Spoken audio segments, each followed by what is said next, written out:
se mi páčilo, volím si sen. Krásný to bylo. Se mi bylo hodně. Bylo to nádherný. Třeba přijde jasný to propojení klasické hudby s těma moderníma prvkama a moderníma nástrojema.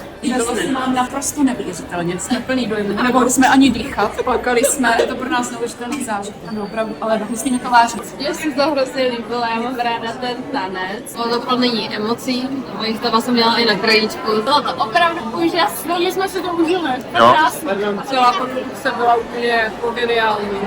Úžasně, šla bych znovu. Strašně jsem se těšila, měla jsem z toho Vánoce. Bylo to nádherný, bylo to všechny smysly ublažující a i slzu jsem uronila. Naprosto úžasný to bylo, super.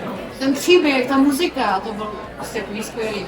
Na výsledek příběhů pro mladou generaci obzvlášť. Ještě lepší kontakt jsem neviděla. Já jsem brečela i dojetí v některých momentech, takže Já měla husí koži na hlavě. Moc se nám líbila, bylo to velká show a člověk se ani sekundu nenudil. Opravdu se mi to líbilo. Já jsem viděl už představení minulé a posunuli jste to úplně do bílé, ale to je úžasné. Stihné, dokonale, skvělá hudba, tanec a efekty.